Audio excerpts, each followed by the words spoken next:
วันเดียวเสร็จ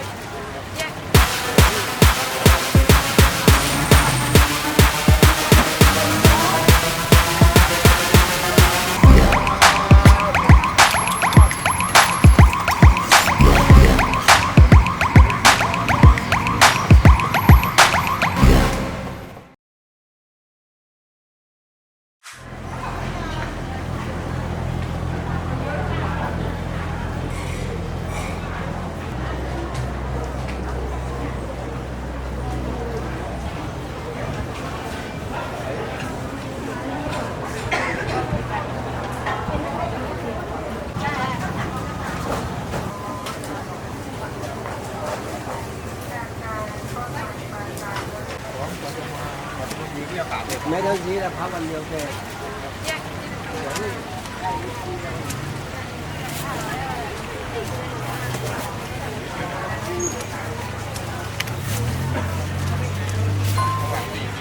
แกแล้วตามไป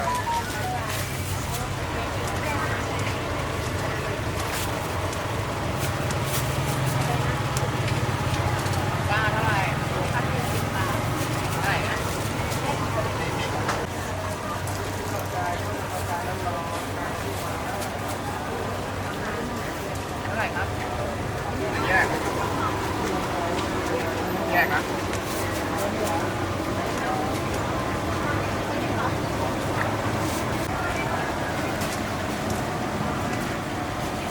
ว่าเนี่ย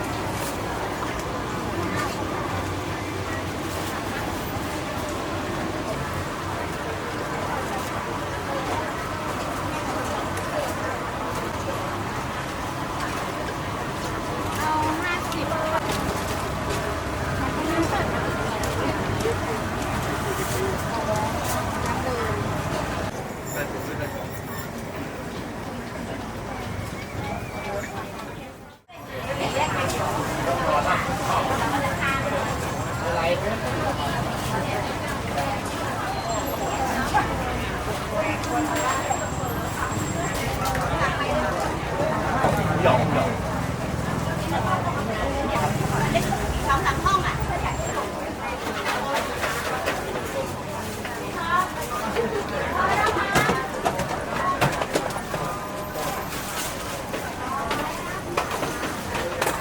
ชิ้น340ค่ะ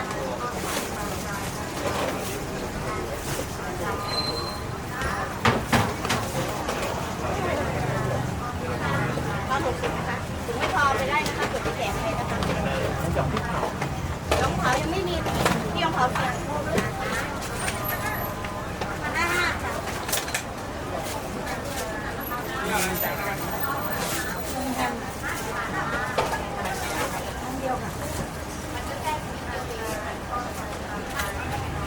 ต้องรอนะคะ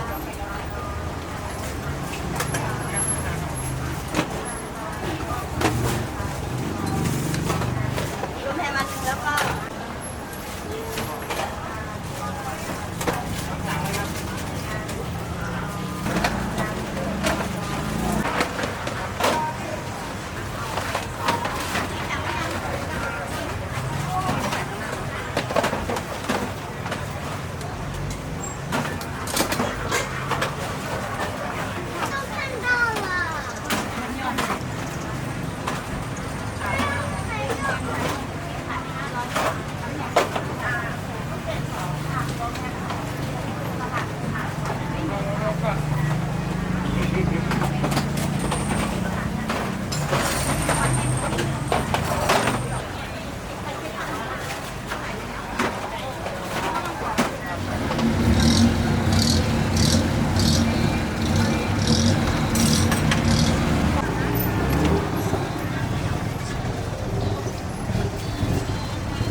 ต้าโลตัสเดินน้ำเจ้าพระยาสายใต้เก่าและน้ำโลตัสเดินน้ำ ที่ร้านเปิดมากี่ปีแล้วคะ30 กว่าปีประมาณ31อะไรโอเคไปไหนไม่ได้เอาแต่กระพูดเนาะ โลตัสเดินน้ำเจ้าพระยาสายใต้เก่าครับโลตัสเดินน้ำ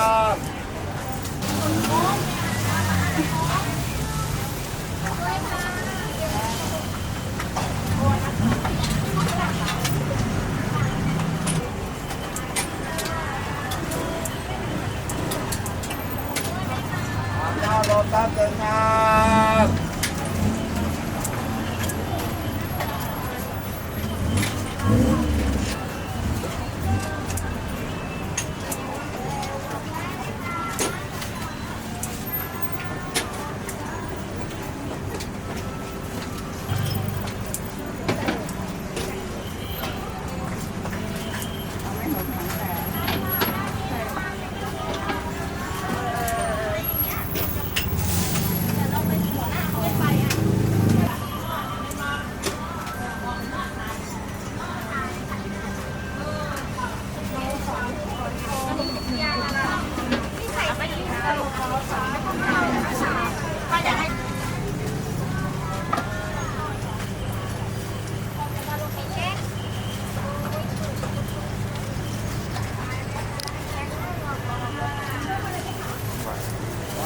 โลตัสเดินน้ำ รอแป๊บนึง ร้านขายใหญ่ใหญ่ใกล้ๆกับไก่ทอด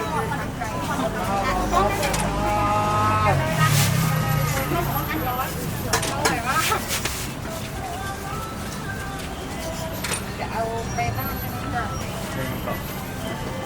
ก็ไม่เอาหอม สวยครับ รอแป๊บนึงนะเจ้ายาใส่ได้ก่อนนะรอแป๊บนึงนะ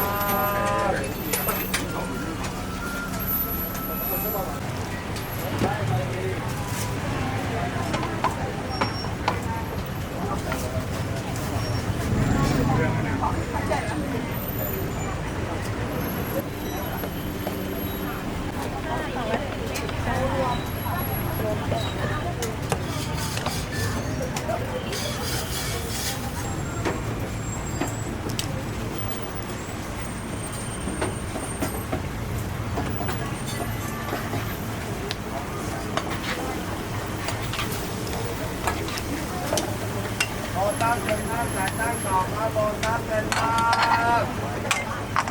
โลตัสเป็นน้ำ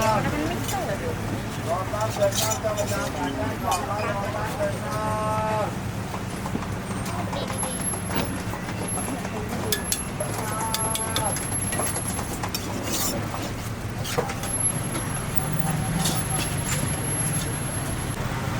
โลตัสเป็นน้ำเจ้าพระยาใส่ได้ก่อนนะโลตัสเป็นน้ำโลตัสเป็นน้ำใส่ได้ก่อนนะโลตัสเป็นน้ำโลตัสเป็นน้ำเจ้าพระยาใส่ได้ก่อนนะโลตัสเป็นน้ำจะใส่ได้ก่อนนะ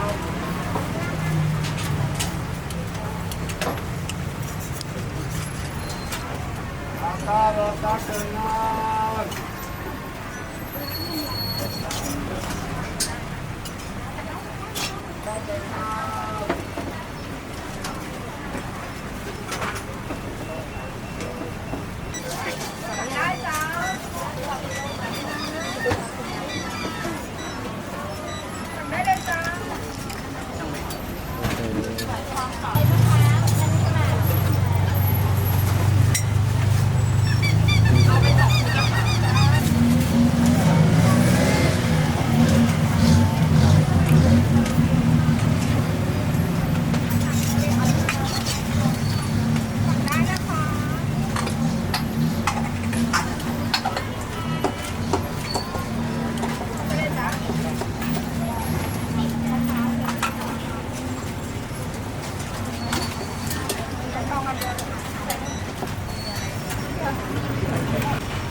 60รวม60เลยเนาะ